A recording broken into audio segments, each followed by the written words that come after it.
जंगल राज, ये शब्द आपने अखबारों में पढ़ा होगा, टीवी न्यूज़ में सुना होगा, मगर बिहार के लोगों ने जंगल राज को जिया है, जंगल राज को महसूस किया है, जंगल राज को भोगा है। हर वो इंसान जिसने 1990 के दौरान होश संभाला हो या 1990 के बाद से 2004 तक बिहार में जिसने भी जिंदगी गुजारी है, वो जंगल राज को जी चुका है। जंगल राज के बड़े बड़े किस्से जैसे शिल्पी गौतम कांड, चंपा विश्वास कांड या फिर बड़े बड़े नरसंहार के किस्से आपने सुने होंगे, और अगर नहीं सुना है तो YouTube पर जा करके आप इसको सर्च कर सकते हैं और इसके बारे में जानकारी ले सकते हैं।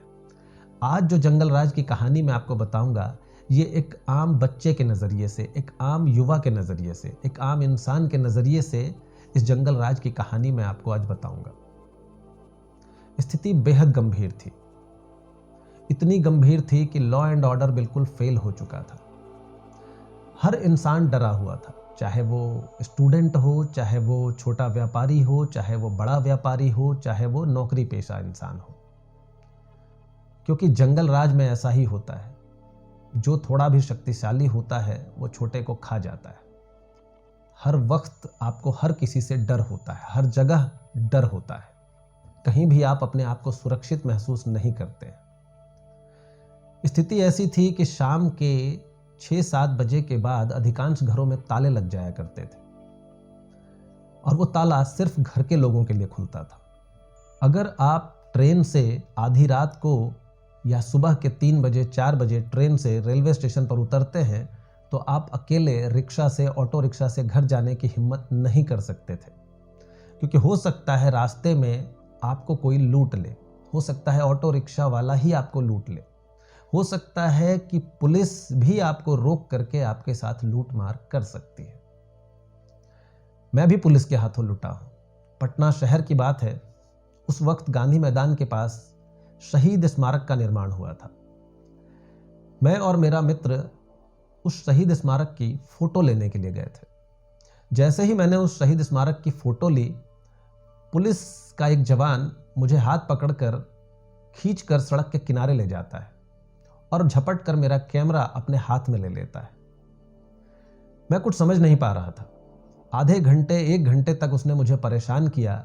आखिरकार मुझे उसको 100 रुपए देने पड़े, तब उसने मेरा कैमरा दिया, नहीं तो वो ये कह रहा था कि मैं पटक कर कैमरा तोड़ दूंगा। इस घटना से मैं बहुत आहत हुआ था। अपने ही शहर में शहीद स्मारक का फोटो लेने के लिए मुझे परेशान किया गया, मेरा कैमरा छीना गया और मुझसे 100 रुपए भी ले लिए गए। मैं इतना आहत हुआ कि अगले दिन मैंने पटना के कलेक्टर के ऑफिस का नंबर निकाला और मैंने उन्हें फ़ोन किया। कलेक्टर कार्यालय में किसी ने फ़ोन उठाया था और उसने मुझे मेरी बात सुनी और मुझे सिर्फ इतना कहा कि पास में ही थाना है, वहाँ कंप्लेंट कर दीजिए। अब मैंने सोचा कि भाई पुलिस नहीं तो मुझे लूटा है, और पुलिस के लिए ही मैं कंप्लेंट क्या करने जाऊँ। मैं थोड़ा डर भी गया था, यंग था उस वक्त। मैंने कंप्लेंट नहीं की, लेकिन काफ़ी दिनों तक मैं इस घटना से आहत रहा था। आज भी जब उस घटना के बारे में सोचता हूँ तो मुझे तकलीफ होती है। तो स्थिति इतनी गंभीर थी कि आप किसी से भी खुद को सुरक्षित नहीं महसूस कर सकते थे। यहां तक कि आपको मैं बताऊं कि बिहार के लोगों के पास पैसा बहुत था, लेकिन लोग पैसा खर्च नहीं करते थे, क्योंकि पैसा खर्च करने पर आप नज़र में आ जाते थे और आपके साथ कभी भी आपके घर का कोई सदस्य गायब हो सकता है, आपके घर में डकैती हो सकती है, लूटमार हो सकती है, हत्या भी हो सकती है। यहाँ तक कि 2 व्हीलर स्प्लेंडर जो मोटरसाइकिल होती थी, वो लुटेरों की पहली पसंद थी। आप स्प्लेंडर मोटरसाइकिल से कहीं जा रहे हैं, कभी भी आपके सामने कोई आदमी आकर खड़ा हो जाएगा, आपको गाड़ी रोकनी पड़ेगी और तमंचा दिखा करके आपकी मोटरसाइकिल, आपकी घड़ी, आपका मोबाइल, सब कुछ लेकर आपके सामने वो चले जाते थे। इतनी दहशत थी कि लोग अपने घरों पर सालों साल पेंट नहीं कराते थे, क्योंकि पेंट कराएंगे तो इलाके में उनका घर अलग ही दिखेगा और कभी भी उनके साथ कुछ भी हो सकता है। हर अप्रिय स्थिति के लिए आपको तैयार रहना पड़ेगा अगर आपने पैसे का दिखावा किया है तो। आम आदमी तो आम आदमी, अधिकारी लेवल के लोग भी खुद को सुरक्षित महसूस नहीं करते थे। आपको मैं बताऊं कि एक आईएएस अधिकारी जो कि उस वक्त कलेक्टर थे किसी जिले के, बिहार के पूर्णिया जिले के कलेक्टर थे, उन्होंने मारुति कार खरीदी थी। थोड़े दिनों में ही उन्होंने मारुति कार बेच करके फिएट खरीद लिया, क्योंकि मारुति कार उस इलाके के एक डॉन की पसंद थी। वो अक्सर हाईवे पर लोगों को रोक करके उतार दिया करता था और मारुति उनसे छीन लिया करता था और कोई कुछ नहीं कर पाता था। तो ये स्थिति थी बिहार की। आपने राजू श्रीवास्तव का वो जोक सुना होगा। वो राजू श्रीवास्तव की कल्पना मात्र थी कि स्थिति ऐसी हो जाए कि आम तौर पे आसपास बम फट रहे हैं और लोगों को कोई ज़्यादा फर्क नहीं पड़ रहा है। ये राजू श्रीवास्तव की कल्पना हो सकती है, आपके लिए जोक हो सकता है, मगर बिहार के लोगों के लिए ये आम जिंदगी हो चुकी थी।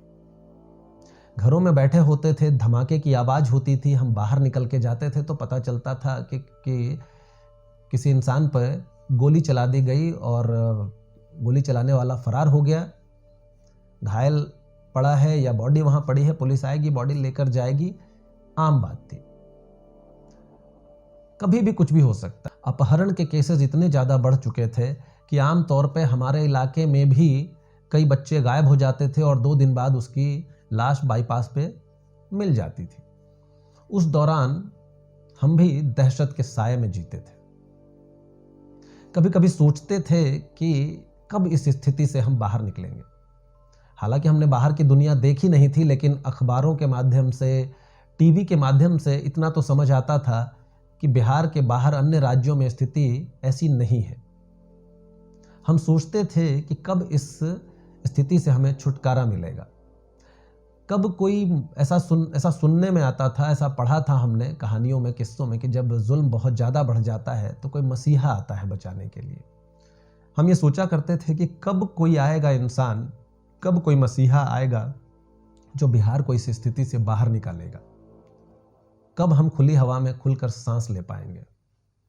आपको एक और बात बताऊं कि एक बच्चे की ज़िंदगी क्या थी बिहार में। मैं 10-12 साल का था तो न जाने कई बार पुलिस ने रोककर तलाशी ली थी। कभी अंडे की दुकान पर, कभी चाय की दुकान पर, कभी समोसे की दुकान पर खड़े होते थे और अचानक से पुलिस की गाड़ी आती थी, हमें रोककर हमारी तलाशी ले ली जाती थी। 2004 में नौकरी के सिलसिले में मैं इंदौर आ गया, मध्य प्रदेश। मेरी नौकरी एक टेलीकॉम कंपनी में लगी। मेरे यहाँ ज्वाइन करने के बाद वो टेलीकॉम कंपनी बिहार में लॉन्च होती है। उस लॉन्च का एक प्रेजेंटेशन हमें ईमेल पर मिला था। उस कंपनी ने बिहार में लॉन्च का नाम जो दिया था वो अग्निपथ दिया था। और उस प्रेजेंटेशन में पहले बताया गया था कि बिहार में पेपर की कटिंग्स दिखाई गई थी कि लूट, हत्या, बलात्कार, अपहरण, और उसके बाद बिहार में इस कंपनी की इस लॉन्चिंग का नाम दिया गया था अग्निपथ। मेरे आसपास के लोगों ने मुझसे सवाल किया था कि क्या बिहार में इतनी स्थिति खराब है। अब अपने घर की बात थी तो थोड़ा ढक दिया करता था, लोगों को बताया करता था कि भाई स्थिति इतनी खराब नहीं है। 2005 में नीतीश कुमार की सरकार आती है। नीतीश कुमार ने पहले 5 साल में बहुत ही बेहतर काम किया, तभी उन्हें सुशासन बाबू कहा गया था। लॉ एंड ऑर्डर उन्होंने काफ़ी हद तक कंट्रोल कर दिया। कुछ बेसिक चीज़ें, सड़कें और बिजली जैसी सुविधाएं बेहतर कर दी। लेकिन उसके बाद नीतीश कुमार ने भी कोई सस्टेनेबल डेवलपमेंट का कोई भी काम नहीं किया, कोई भी ऐसा उद्योग नहीं लगाया, कोई भी ऐसी व्यवस्था नहीं की जिससे बिहार में कमाई का जरिया हो सके, जिससे बिहार में लोगों को रोजगार मिल सके, बिहार को पैसा मिल सके। अभी भी बिहार भारत के सबसे पिछड़े राज्यों में गिना जाता है। हर चीज़ में सबसे पीछे है बिहार। डेवलपमेंट के नाम पर कुछ भी नहीं है वहाँ। आज भी लोग वहाँ नौकरी की तलाश में, चाहे छोटे लेबर से लेकर के आईएएस अधिकारी तक और आईटी कंपनी के लोग भी बिहार से बाहर निकल करके अपना हुनर दिखाते हैं। पैसा कमाने के लिए लोग बाहर निकलते हैं। जैसा मैंने बताया कि जंगल राज के दौरान मैं किसी मसीहा के बारे में सोचा करता था कि कभी कोई मसीहा आएगा जो बिहार को बदलेगा, बिहार को इस जंगल राज से मुक्ति दिलाएगा। जंगल राज से तो काफ़ी हद तक नीतीश कुमार ने मुक्ति दिला दी, मगर नीतीश कुमार ने, जैसा मैंने बताया, कि कोई सस्टेनेबल डेवलपमेंट का काम नहीं किया, बिहार की स्थिति को बेहतर नहीं बना पाया। आज भी बिहार सबसे गरीब राज्य है, सबसे पिछड़ा राज्य है। ऐसे में प्रशांत किशोर बिहार के लोगों के लिए एक उम्मीद की किरण है। प्रशांत किशोर को मैं पिछले कुछ समय से सुन रहा हूँ। प्रशांत किशोर के जैसा स्पष्ट वक्ता और ऐसा विजन रखने वाला इंसान मैंने नहीं देखा है, चाहे वो खुद के लिए हो या जो अब वो बिहार के बारे में बात कर रहे हैं। वो पूरी तरह से क्लियर हैं, ट्रांसपेरेंट हैं। वो लोगों को बता रहे हैं कि अब तक आपने जिस चीज़ के लिए वोट दिया वो आपको मिला है। आपने अपने जाति के आदमी को सीएम देखा, आपको मिला। आपने मंदिर के नाम पर वोट किया, मिला। आपने कभी अपने बच्चों के बेहतरी के लिए वोट ही नहीं किया है। आपने कभी अपने बच्चों की अच्छी शिक्षा के लिए वोट नहीं किया। आपने डेवलपमेंट के लिए वोट नहीं किया। आपने इंफ्रास्ट्रक्चर के लिए वोट नहीं किया। आपने सिर्फ अपने जाति को चुना है, तो आपकी जाति का सीएम आपको मिला है। वो लोगों को बता रहा है कि आप एक अच्छे पिता बनिए।